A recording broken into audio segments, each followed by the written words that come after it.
Grace and peace. What's going on, everybody? I hope everybody is off to a great start of their week. And we are at Wednesday, Hump Day, where we bring you live from the Resource Center with our Wednesday wisdom.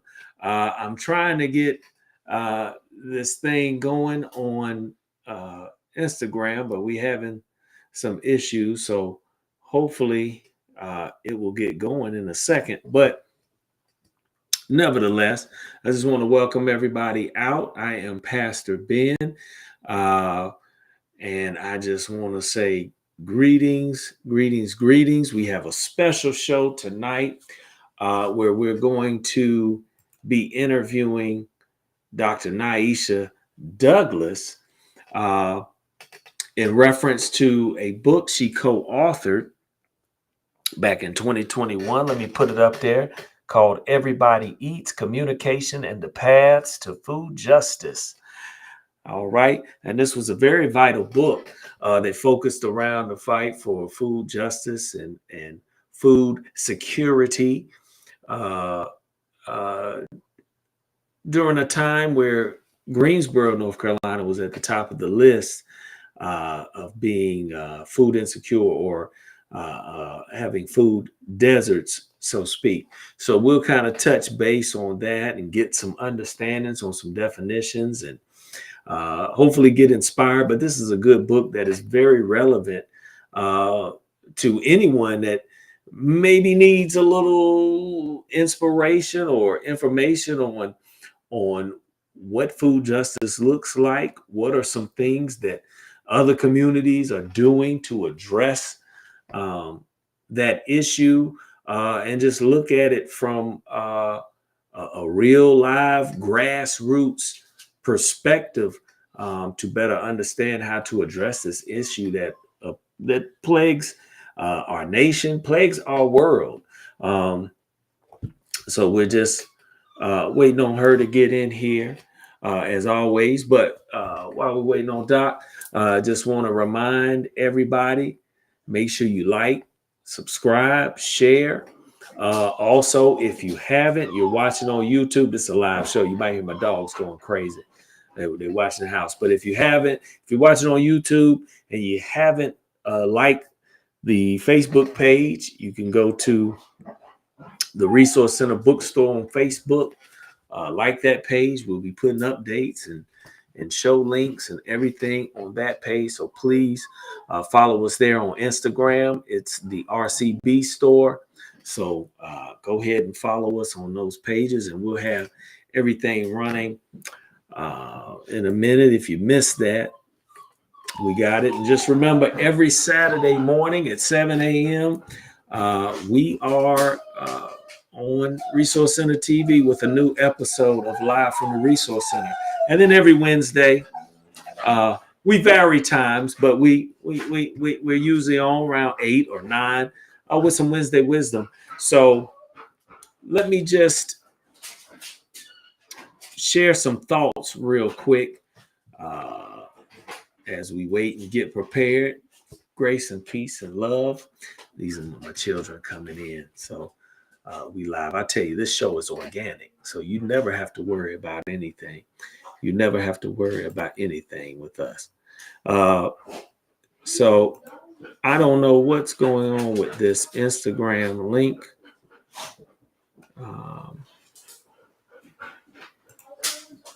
We'll see. I don't know. I don't know what's going on with it. Maybe, I don't know. Maybe I need some more followers. I don't know.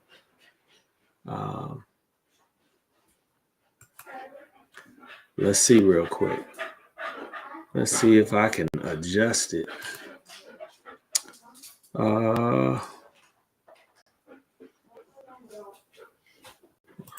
It's showing unable to connect. Okay. All right. Well, for some reason, I don't know what happened, but we're going to try to get it loaded up while everybody's coming in. No thanks. We're going to do that. We're going to save this. All right. Unable to connect. Well, I guess we won't be going live on Instagram. But anyway.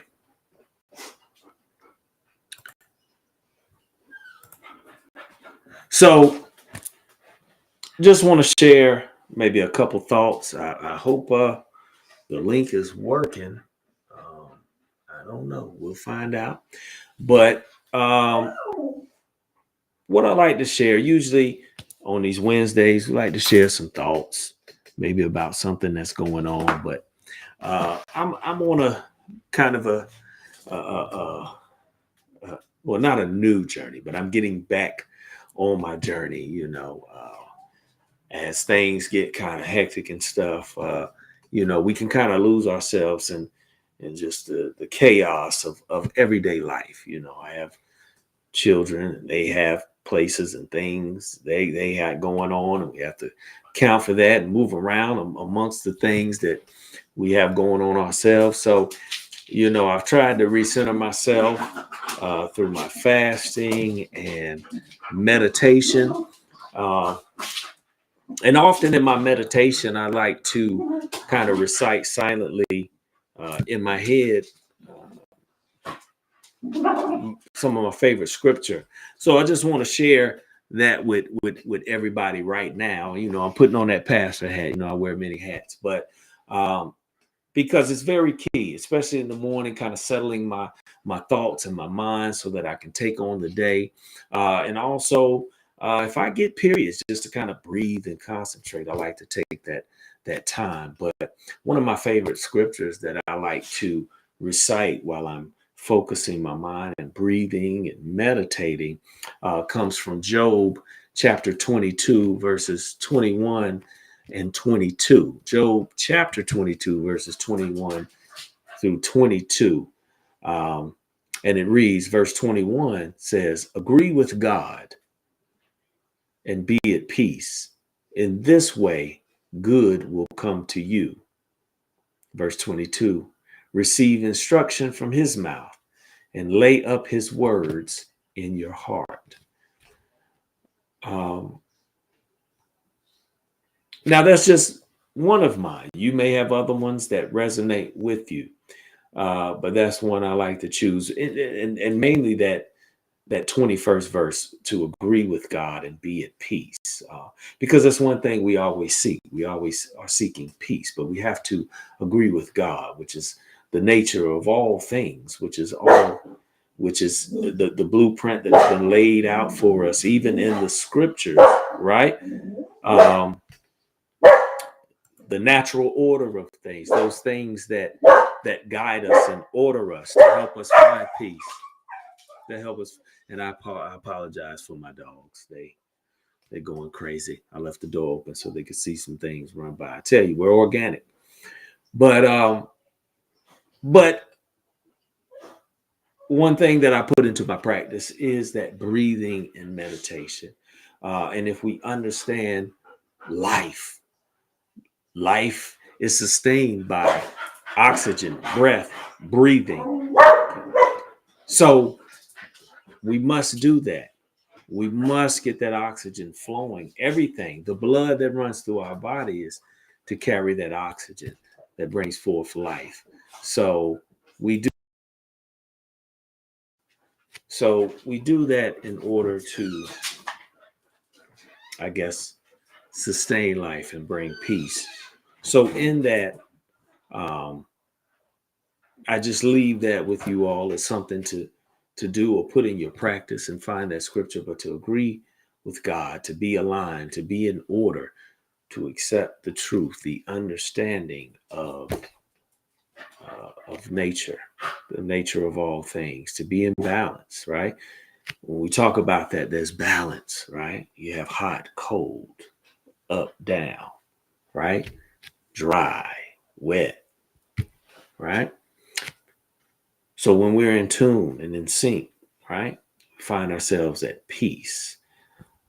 Those things that throw us out of balance, we can overcome them so that we are able to sustain the peace, right? And focus on those things. As you see my dog come in the picture, it's one of my dogs. Hey, baby. So All right, all right, now you trying to get some camera time. But so we're gonna let me check on Dr. Douglas. But I always like to share that. Um, okay, she is text. Okay.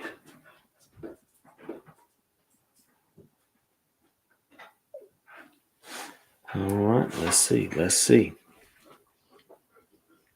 But now, in that, let me move to this topic of food security and insecurity. All right, I think she's coming on.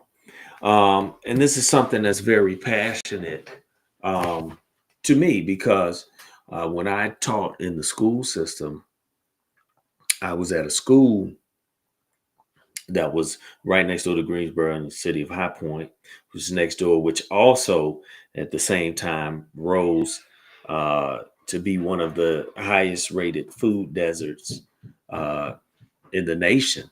And being at the school I was teaching at, and I taught there about 7 years, um,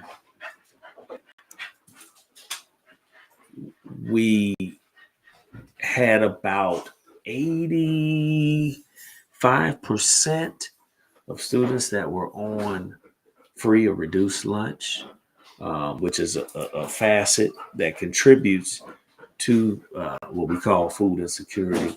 Uh, and in the last couple of years before I left the school, we had actually started a food pantry. We had started a food pantry on campus, and at the end of the usually around before holidays or the end of the school year, we would open up that pantry, start serving families uh, uh, food. Well, our students and their families. Um, so, all right, we got a lot going. I think Dr. Douglas is coming on right now. Let me see. Let me see. Let me get in here. Doc, Dan, what's going on? What's going on? Welcome, welcome, welcome, hey, welcome. how are you doing? I'm All right. sorry. Good. I It's lost track of okay. time. It's okay. It's okay. It's okay. Look, I got people everywhere. I'm live. They don't have no respect for me. They trying to say hi and wave and stuff. But this is an organic show, organic podcast. We give it to them raw. But to everyone now, I couldn't upload my applause, Doc. So I apologize. I wanted to have applause when you came on, but I'm truly grateful that you have joined us. And ladies and gentlemen, as we've been telling you, we are with Dr. Naisha Douglas, who is the community-based research scholar with North Carolina State University and the Center for Environmental Farming Systems. And she is also the co-author, once again, of this book, Everybody Eats: Communication and the Pathways to Food Justice. So, Naisha, let's start with this, right? hmm Give us just a little background of just your coming into this fight for food justice and how uh, this book and everything came about. Yeah, so back in 2009, I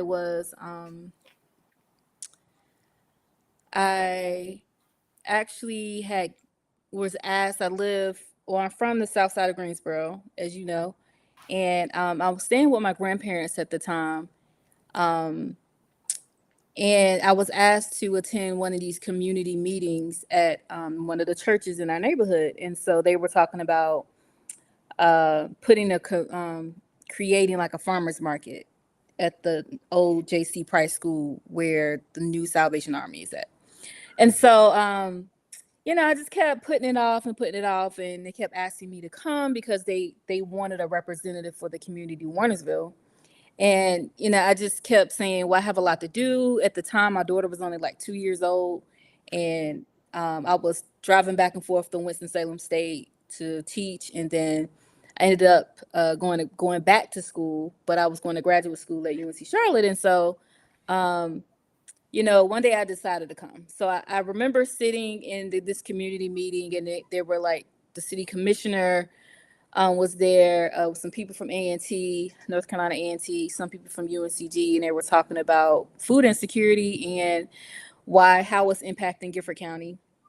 And they designated my particular neighborhood as a food desert, what they call a food desert. And a food desert is basically just difficulties with lack of access to fresh and local food. And Yes. and so, from there, I just started. I didn't have any idea what food insecurity was, because growing up, I always had access to food because we had a car and we could go to, the grocery store and get food, but not realizing that, there were some barriers for people to get local food. Like they didn't have transportation, or at the time, if you were to ride the city bus to go to the grocery store, you can only bring 2 bags on the city bus. So if you have a family of 6, you're going to have more than 2 bags. And so, but they limited people to only bringing 2 bags on the bus. And so 2 bags of groceries. So we felt like it was a problem. We needed to have more places where people can access local food. And that's basically how I got started. I just started as like a advocate for the community, and I wanted to just build up our community, and wanted people to learn more about what it means to have fresh food, what it means to have a garden, what it means to be able to have ownership and grow your own food. And so through that process, I was getting my doctorate degree at UNC Charlotte, and my friend Marianne LaGreco, who's a professor at UNCG, communications professor, we were going through like we were in the same area, and we were going through these different programs, getting grants from the USDA and all of this. And we just developed a friendship where we just kind of had the respect for each other when it comes to like food and access to food. And so she had gotten an opportunity through her department to publish a book, and she said, I can't publish it, or I can't write this book without you, because you bring such a unique perspective, community perspective. And, if it wasn't for you, a lot of these programs, we wouldn't be able to get the traction with local people, if it wasn't for you and your community expertise. So that's kind of how the book started. And it took us years to write the book, because it was ups and downs, when you start writing something, and then life happens. Like I said, I was in graduate school, so I was writing a dissertation, and she had just started with UNCG, so she was trying to write more papers to develop her 10-year portfolio. And so finally we finished publishing the book. I mean, we finished writing the book, and and then COVID happened. And so it delayed the process for the book to come out. So the book technically came out in 2021. Okay. 2022. And 2021, sorry. And we went from there. And so the book has actually opened up a lot of doors for me. There were a couple of times I've been invited to classrooms to kind of break down the book in certain chapters and explain, the process of going through just being in between institutions and working with institutions and working with community. And a lot of time it doesn't work because they're speaking 2 different languages. And so institutions are more so about how we're going to make money. How can we throw money at a cause, and how can we put our name on stuff? And while the community is like, well, we need something that's sustainable, and we need something that will be able to impact our community where we're helping a lot of people. And so a lot of times those things don't work. Even in my job now, there's always some conflict between the university and community. And I'm like that person that understands institution and then I also understand community. So, very unique in the way I kind of respond to people. So it's almost like I'm a middleman, but also a spokesperson. So, Okay. Well, I want to start breaking down to or getting into some of the misunderstandings because one of the primary focus, right, in the topic is communication. And mhm. sometimes I think many of us are ignorant to, you named a few of the dynamics that attribute to it, but what it actually is. Because I think a lot of times when people hear terms like food desert Mhm. or insecurity, we automatically think it's just simply no food. People are Right. not eating. And that was kind of my understanding when I first heard it. Like I was telling people before you came on, I was working in the city of High Point in the school system at High Point Central High School, where High Point was also labeled a food desert and stuff. And you know, you're like, oh, people not getting food, but it's layers to it. So I Mhm. want to kind of dive into that and maybe get a couple of definitions of food insecurity versus and food justice and food desert. If you can kind of break that down just so everybody understands the dynamics of it. Yeah, sure. So yeah, people do. So the language is very important in this because it's anytime there's a challenge or a issue that we're trying to address, there's a term that's always connected to that. And so the USDA back in 2009 created the term food desert. And a food desert is basically um, what they're saying a food desert is basically just a lack of access to fresh and local food, basically. The definition, a lot of people have changed the definition because at first it was uh, not having trans or not being able to not having adjacency to a grocery store or a farmer's market or a farm stand within a mile radius. That was the first term or the first definition that came out. But food insecurity and hunger are two different things. So hunger is basically you don't have anything to eat.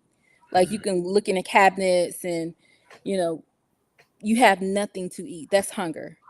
Whereas food insecurity is not necessarily you don't necessarily you're not hungry. It's just that you live in an area where you don't have access to fresh food or local food, or you're having challenges to get fresh food or local food. Like you might live in an area where you might not have a car, and you can't get to the grocery store. Like in rural areas, transportation is a real issue. They don't have a busing system or a city bus that runs, in the area. Like they have to have a car to get to these places, or they walk, or they have, they might use a bike or whatever. But so that's a challenge. Like getting to these places is a challenge. So they would say, okay, they're food insecure because it's a challenge for them to get to certain places to obtain or buy local food. Um, Food insecurity is when you may not have the means. You might can get the access, but you just may not have the money or the economic means to be able to get this food. Like you you you have you might be using government assistance to get food, but um, it's just basically you don't have the means to be able to buy fresh and local food. That's pretty much the breakdown. Let me ask you this. Well, there's another term too that I think is vital because I think this is, and when I saw it, because I just kind of merged that into desert, but uh, that the term of food swamp is more specific and I think very relevant in how you all broke it down, right?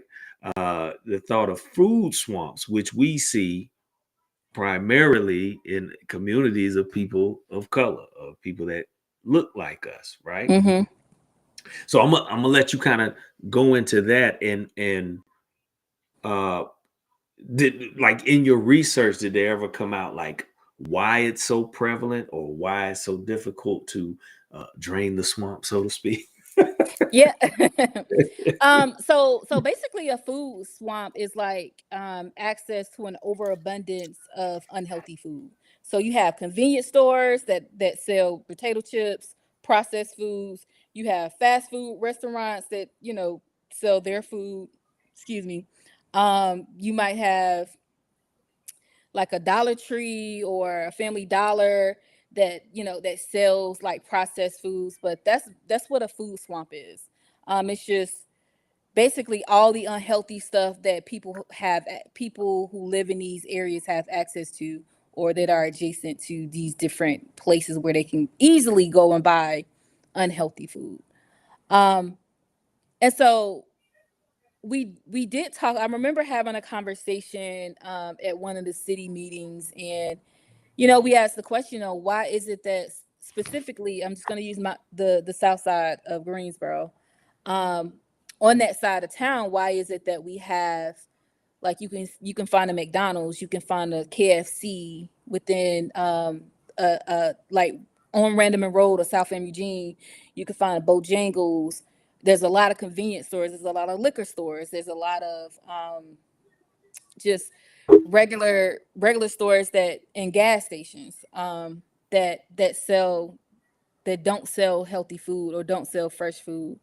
Um, and so basically it's the economy. Like they feel like that, for example, like a Publix wouldn't come to that side of town because they don't think they'll be able to sell the food, or not even or like a Whole Foods or Trader Joe's wouldn't build a grocery store on that side of town because for some reason they think people that live in a lower economic status don't want to buy fresh food, which is not the case at all. It's just that where they live, they just don't have many options to buy, Mhm. Mhm. fresh and local food.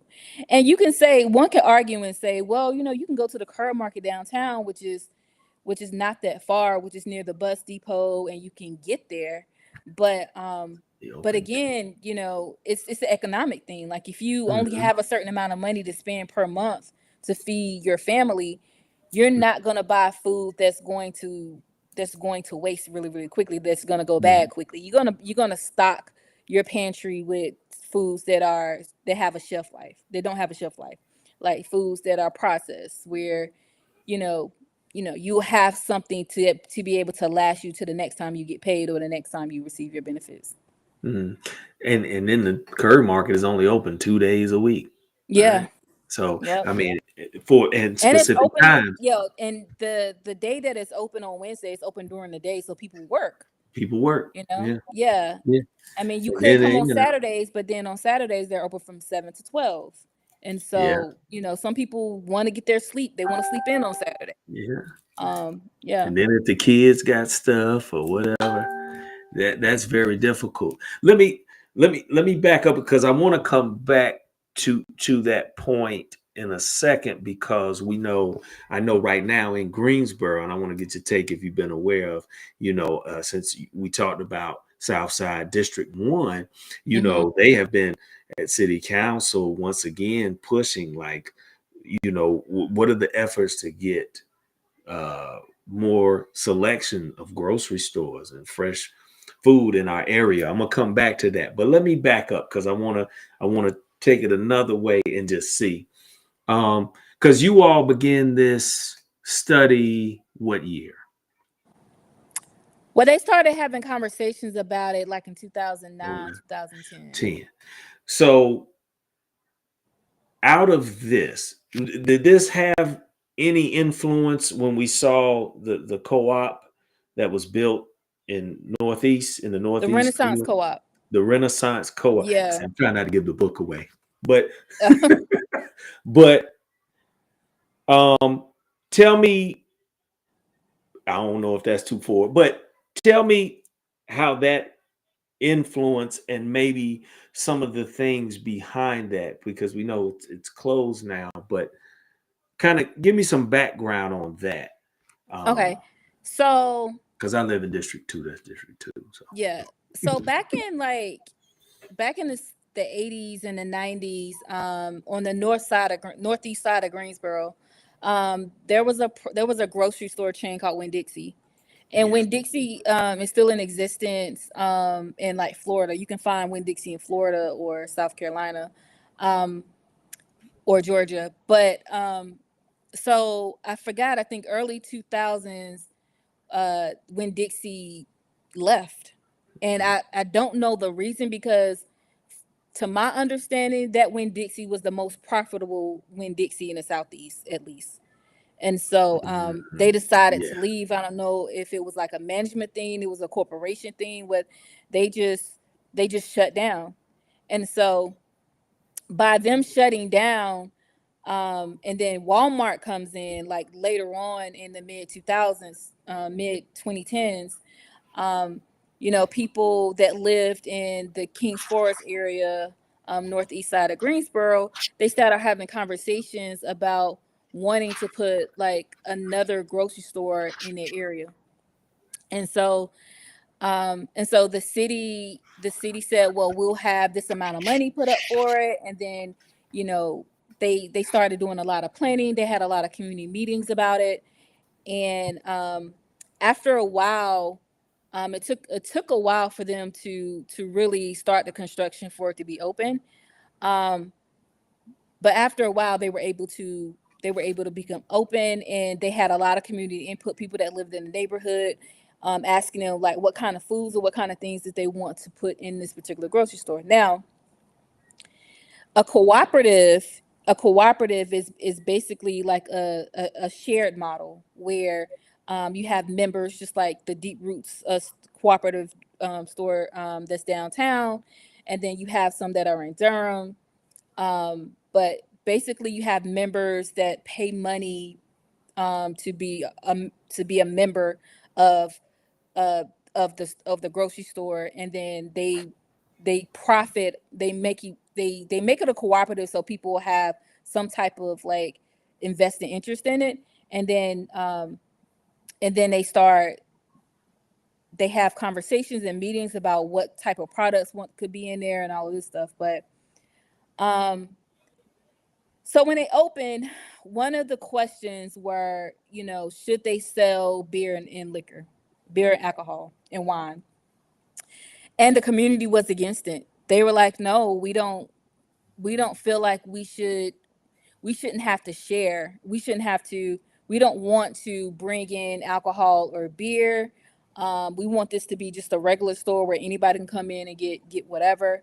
But the problem is that, a lot of grocery stores, even cooperatives, they have such a small profit margin that, sometimes selling beer and selling wine puts them, at least gets them out the red, where they can still be able to sustain themselves. And so for me, I think that's one of the downfalls of the cooperative, the Renaissance co-op. And then they also had like some management things that were going on, um and then there was some uh like they I think, yeah, some management things going on where they were hiring a whole bunch of people. They wanted to pay people a living wage. And so a lot of grocery stores don't really pay people living wages, which is terrible. And we understand what they were trying to do, because they wanted to provide jobs and would have some economic stability within the neighborhood. But sometimes, you know, that you have to have a business model where you be able to sustain those salaries. And so that those were some challenges they had with trying to be able to open a store. And also, a lot of people, they didn't get the attraction for the community members to come to patronize the store. I know when I would go into the store, I didn't really see a lot of people in there.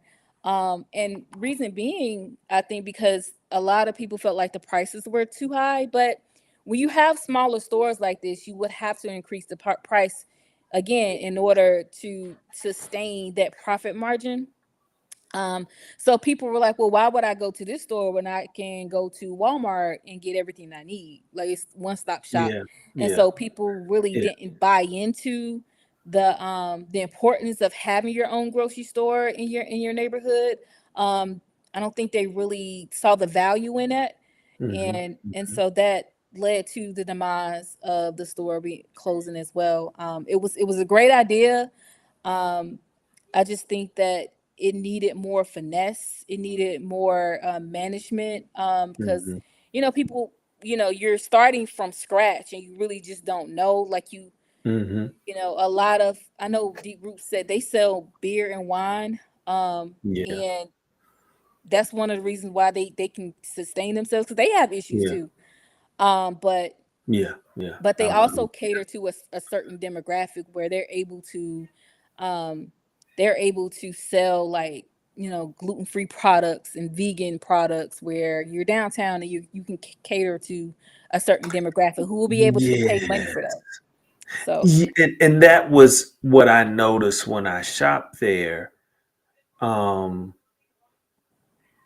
they had the fresh produce, but I did notice they had more of the, I guess, prominent foods like cereals and stuff mhm, like that. They mhm, didn't have to where you go like Deep Roots and it's all like organic, gluten free, like mhm, the selection, which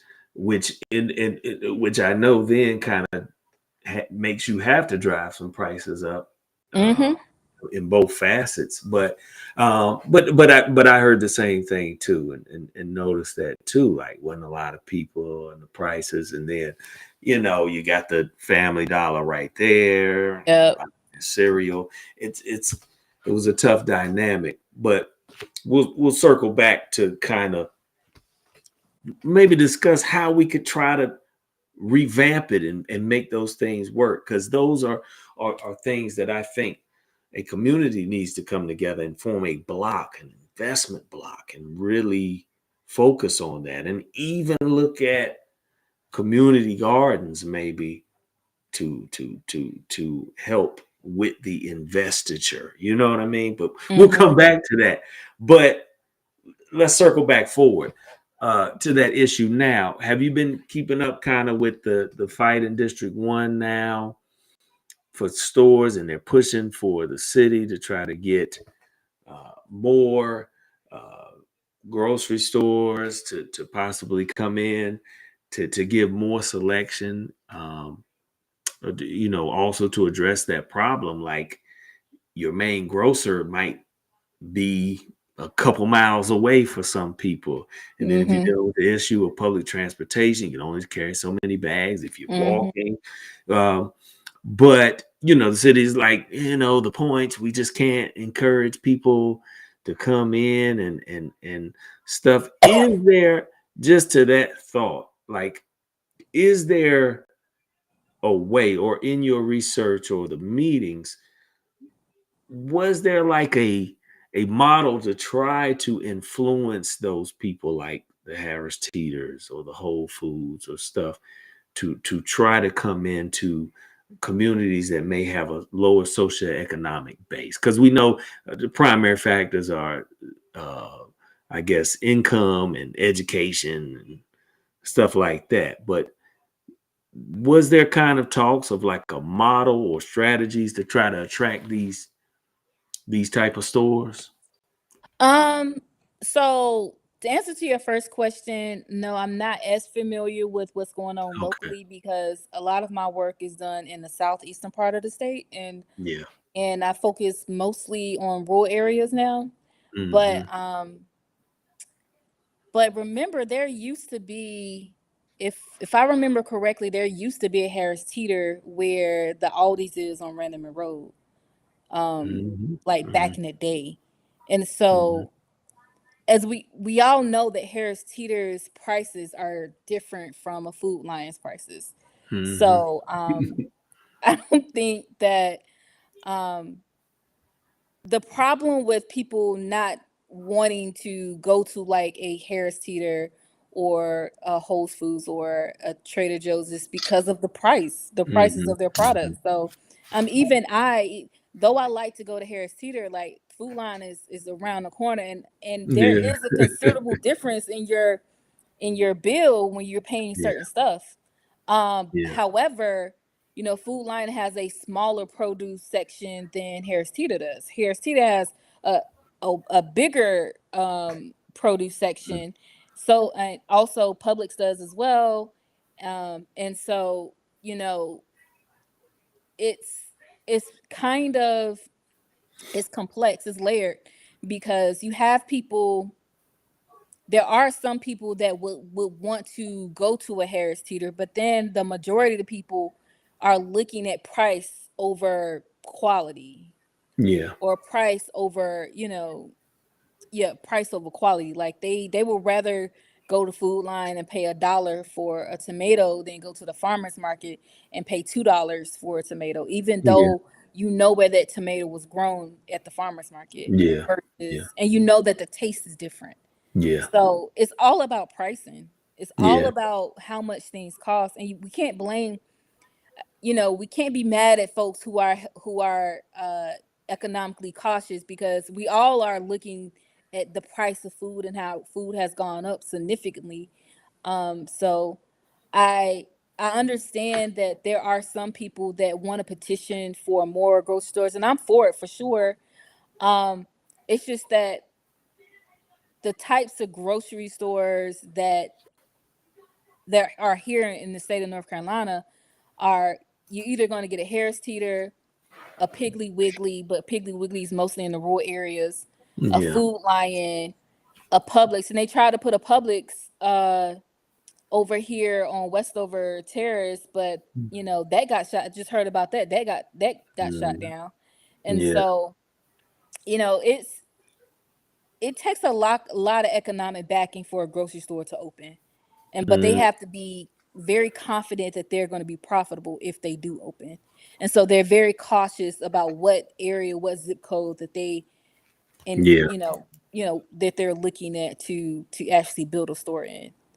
So Well, let me ask this: with the attention that's come in modern years on food insecurity, food justice, and we're gonna get to food justice and what that looks like in a minute before we let you go, because I ain't gonna try to take up all your night. But um, with the attention that's come over it, and we've seen more uh, food pantries and places pop up hmm to try to offer those things. Has that kind of worked to kind of put the pressure on the grocery stores to start offering more organic stuff? I know like Food Line now, Nature's Own is like it's popping. I love it now, but like what kind of pressure has that put for some of these grocery stores that kind of service the lower socioeconomic I, areas, like to I, get more organics and stuff? yeah, I honestly think that, and this is just my personal opinion, I don't think there is any pressure Okay. with on grocery stores to offer certain types of produce or them being concerned with people wanting to buy local because in all honesty, I went to the Food Lion distribution center I think last year, and they really don't make a lot of money, a lot of profit off of produce, hence the reason why their section is so small. Mm, They make more profit off the processed foods and like the meats and mhm. the milk and the cereal. Like they make more profit off of that than they do the produce Yeah. aisle. So it really doesn't.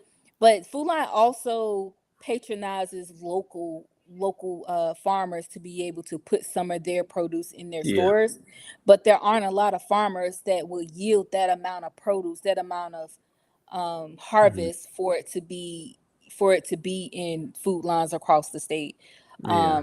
So like certain food lines and like Asheville, they might offer certain apples or whatever during apple season, and so they could do that because of course, there are a lot of there were a lot of farmers, a lot of apple orchards in the western part of the state. So they really, I don't think it's I don't think they have any pressure to do that.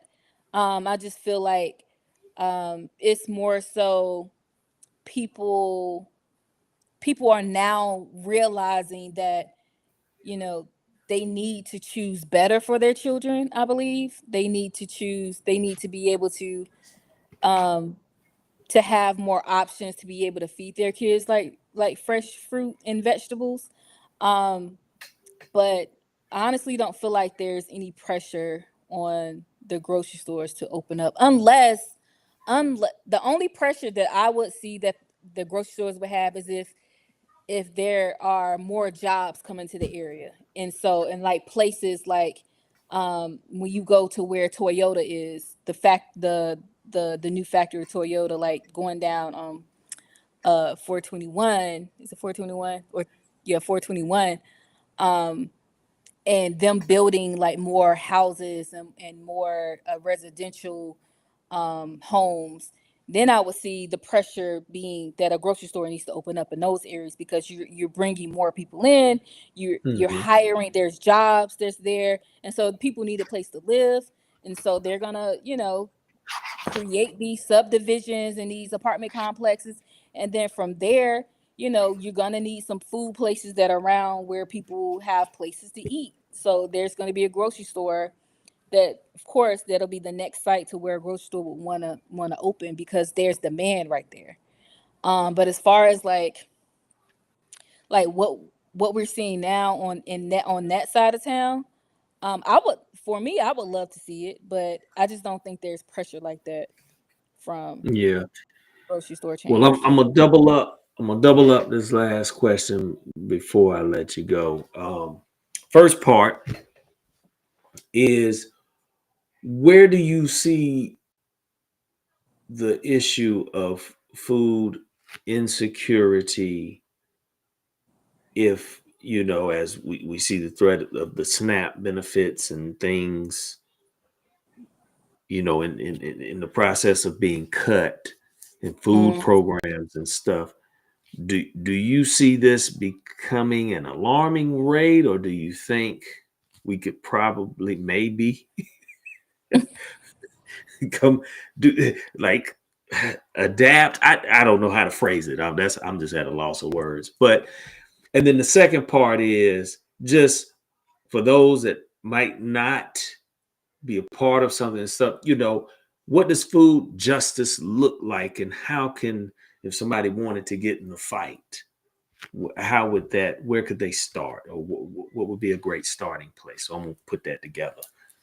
okay, I'm gonna answer your last question first. Hmm. Um, so when we talk about food justice, you know, um, it's not like what you think. Like it's not like, oh, you know, I'm going to the city, I'm going to the mayor's office, and I'm gonna petition that they add more, you know, farm stands or whatever to my Hmm. neighborhood and da da da. Food justice is as simple as you shopping locally, Mm. you're patronizing farmers markets, you're Mm. building relationships with farmers, Yeah. you're um you know, you're encouraging other people to go to farmers markets, you you're transporting, you know, our senior citizens to farmers markets so they can shop, you know, with farmers and shop locally. That's what, to me, that's what food justice looks like, you know, Mm. and other things. From there, that's when we can start, when they start seeing more people shopping locally, that's when we could put more pressure on the city or local government for policy change. Like, Hmm. let's make sure that we implement, you know, we see all these people that are coming to the farmers market. It's becoming so overwhelming. Now we need to add this, or we need to address this and this challenge. Now we need to address transportation to get more people to more stops in front of the farmers markets where people can ride the bus, get off the bus and go shopping, and then get back on the bus and go home. So that's what food justice looks like.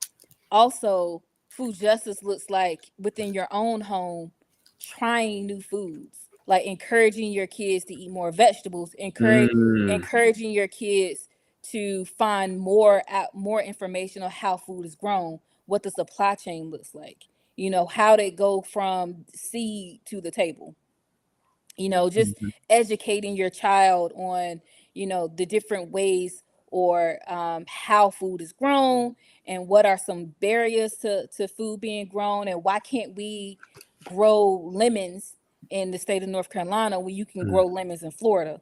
Mm-hmm. You can explain, okay, it's different climate. It's more of a tropical climate in Florida than it is in the state of North Carolina. Stuff like that is food justice, right? Yes.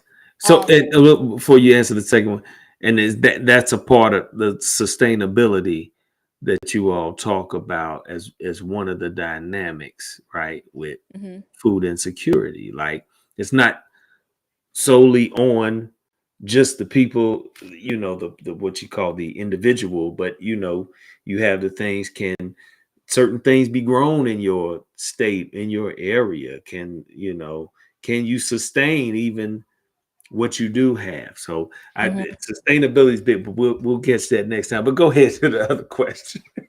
Yeah. So with the cutting back of benefits with the SNAP EBT, that's gonna have a detrimental effect for all of us. Even for the ones who don't receive SNAP EBT, like, it's going to affect all of us. It's going to affect grocery store chains. It's going to affect any place where they accept SNAP EBT, where it's a farmer or farmer's market or a grocery store. It's going to affect everybody, because not only will it affect the person that is receiving those benefits, and now they have to find alternative ways to feed their kids or to feed their families, but those people that rely on the people that receive benefits to come shop with them. So that's gonna set them back economically as well. Um, I was talking to a farmer today, actually, who his biggest clients are people who are on who receive SNAP EBT benefits, and this farmer is lives in a rural area, and he said, when I don't know how to supplement, I don't know where I can supplement my income, because most of the people that buy my food use SNAP EBT, and so now that's putting a that's making it it's detrimental to that farmer who is growing food, and now he might have to find other ways to sell his food, or the food might even go to waste. um and so it'll definitely have an impact on all of us, Mm, because if the farmer goes out of business, doesn't sell anymore, then now I can't buy from the farmer, right?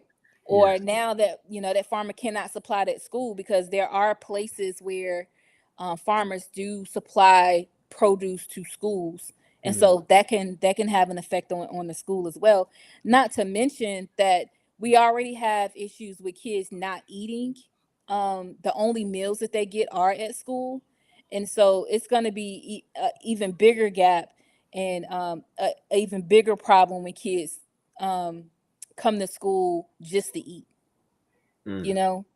Yeah. Um, Yeah. and so it's gonna have a detrimental effect, and it's gonna affect all of us, even those of us who don't work, like especially if we have older parents that maybe or no have family church members that rely on SNAP EBT. It's really gonna have such a huge impact, and that's when you're gonna see food banks overwhelmed, food pantries overwhelmed, because they've already seen a higher number of individuals receiving these produce boxes or these boxes. But once you get rid of SNAP EBT, or you cut the funding for SNAP EBT, they're gonna be even more overwhelmed. And so Mm, and then food is a threat to national security.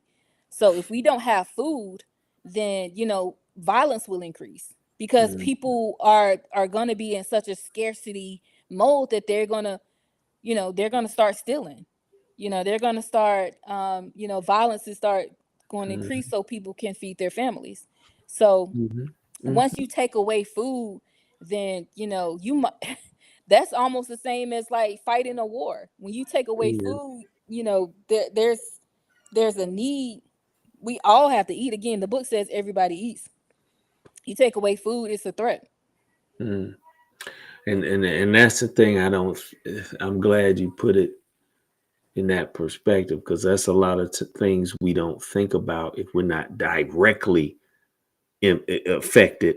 We Mm-hmm. still don't understand the impact to the whole food system and just everything, which eventually will come around to impact us Mm-hmm. indirectly. Everything is relative. Everything Everything is relates. relative. Yeah. Everything is relative. So, on that note, we about at our time, but I want to thank you, Dr. Douglas, for breaking that down. And we got to have you back because I want to talk about a lot of the research you're doing Mm-hmm. and how it can help in the understanding. Because I think a lot of it is education in the sense of, to the point you made with food justice, like Mm-hmm. are we teaching our kids to make the healthy choices? One thing I used to notice when I was in the school system, a lot of kids would come to school in the morning with potato chips or candy. Uh, and Starbucks frappuccinos. yeah, and it's just like, there's an education portion that we have to get there to instilling the healthy choices so that we can, you know, make that prevalent to avoid the dangers of the food swamps, right? Mm-hmm. And hopefully kids will see that and try to make those better decisions for a healthier life. But I thank you once again. Let me tell everybody, let me show you the book. You can get it everywhere. So please, if you haven't, buy the book. This is an inspiration for all. If you want to see grassroots level work being done with data and statistics and commentary, please check out the book by Everybody Eats: Communication and the Pathways and the Paths to Food Justice. Doc, I want to thank you. We're gonna get you back. Don't worry about it. But any last thing you want to say before we break out? I mean, the only thing I just want to say is just support your local farmers. Like, make sure, if you can't get to a farmer's market, you can go to a farm stand, but support the local farmers because they need you. Like, Yes. they are the foundation. If we don't have farmers, we don't have food. So they Amen. are the Amen. foundation to everything. Like, they cultivate the land, and they put so much work in just so we could eat. So just make Amen. sure that you support your local farmers. All right. I thank you, Doc. And that's your Wednesday wisdom. Hey, join the fight of food justice by going local. Support your local farmers. Let's start having conversations around healthy eating, and we're gonna put that all together with our spiritual life, our physical and mental health. We're gonna put it all because it starts too with a healthy diet. Amen. Amen. So, Doc, I thank you again. Y'all go buy the book. I'll pop it up there again so y'all see it. Buy the book, support, and we thank you for the work you're doing, Doc. Keep it up. All You're right. welcome. On that note, y'all be blessed. We'll see you Saturday morning. Peace.